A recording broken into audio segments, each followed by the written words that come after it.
Hello નમસ્તે, કેમ છો મિત્રો? તો આજે એક નવા વ્લોગમાં પાછો તમારું સ્વાગત છે. તો કાલ સુધી આપણે દ્વારકા અને દ્વારકા બેટનો વિડીયો જોયો હતો અને આજના વ્લોગમાં આપણે જઈશું નાગેશ્વર જ્યોતિર્લિંગ માટે. તો નાગેશ્વર જ્યોતિર્લિંગ પણ અહીંયા દ્વારકામાં જ છે. તો આ દ્વારકા બેટથી અમે હવે જઈએ છીએ નાગેશ્વર જ્યોતિર્લિંગ અને એક 45 મિનિટનો રસ્તો છે. તો ચાલો આપણે હવે ત્યાં જઈએ અને મહાદેવના દર્શન પણ આજે કરી જ લઈએ. તો કમેન્ટ સેક્શનમાં હર હર મહાદેવ લખજો જરૂરથી. તો ચાલો આપણે નાગેશ્વર મંદિર તરફ જઈએ હવે.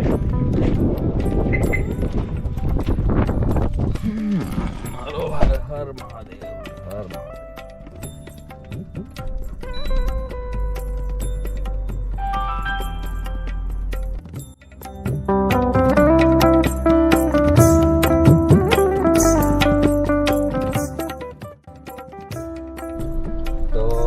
આપણે આવી ગયા છે નાગેશ્વર મહાદેવ મંદિરના દર્શન કરવા માટે, નાગેશ્વર જ્યોતિર્લિંગના. તો આ છે સામે તમે જોઈ શકો છો, આ છે મેન દ્વાર અને સામે જ મંદિર તમારી સામે જ છે અને શંકર ભગવાનની મૂર્તિ પણ તમે સામે જોઈ શકો છો. ચાલો આપણે ગાડીને કરીએ પાર્ક અને પછી અંદર આપણે દર્શન કરવા જઈએ.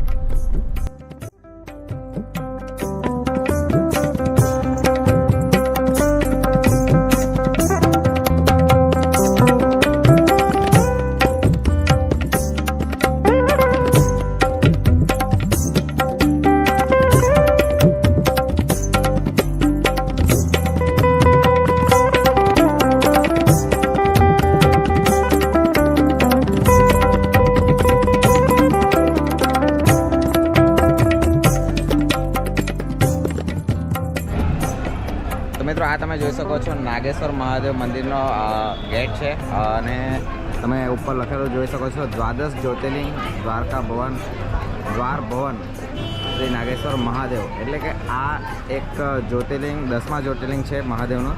તો ચાલો આપણે અંદર જઈએ. આગે તો અત્યારે ખબર નહીં બંધ કરવામાં આવેલ છે, પણ આપણે મેઇન ગેટ બીજો બનાવેલ છે, તો ત્યાંથી આપણે અંદર એન્ટર થઈએ. તો હાલમાં આ મેઇન એન્ટ્રન્સ ગેટ બનાવ્યો છે નવો, તો અહીંયાથી અંદર આપણે એન્ટર થઈશું. તો ચાલો આપણે અંદર જઈએ.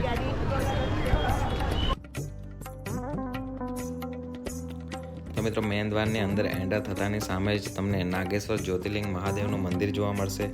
તેમજ અહીંયા બૂટ ચપ્પલ કાઢવાનું સ્ટેન્ડ પણ સામે જ છે. તો હાલ અમે ચાલુ દિવસ આવ્યા છે, તો એટલી ભીડ અહીંયા નથી જોવા મળતી, પણ જ્યારે પણ મહાશિવરાત્રિ હોય છે કે પછી શ્રાવણ માસ ચાલતો હોય છે ત્યારે તમને અહીંયા ભીડ જોવા મળશે. તો દર્શન વખતે અંદર તમને જે કંઈ પણ ચઢાવો કરવો હોય કે પ્રસાદ લેવો હોય એ તમામ વસ્તુ મંદિરની અંદર જ તમને મળી રહેશે. તો મંદિરની અંદર મોબાઈલ કે કેમેરા કોઈ વસ્તુ એલાવ નથી, જેથી અમે તમને અંદર બતાવી નથી શકતા. અને સામે તમે આ જોઈ શકો છો મહાદેવની મૂર્તિ એટલી સરસ અને મોટી છે કે જ્યાં તમે ફોટા પડાવી શકો છો, સેલ્ફી લઈ શકો છો અને મહાદેવના દર્શન કરી શકો છો. તો દર્શન જરૂરથી કરી લીધા હશે તમે પણ. તો હર હર મહાદેવ કમેન્ટ સેક્શનમાં લખવાનું ભૂલતા નહીં મિત્રો.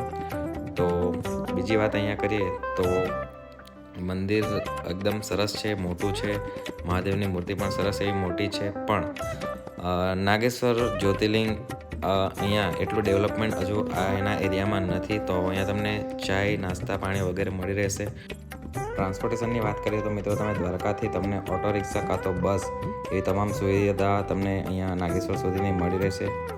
તો હોટલની પણ સુવિધા અહીંયા નાગેશ્વર ધામમાં નથી, તેથી તમારે દ્વારકામાં જ રહેવું પડશે.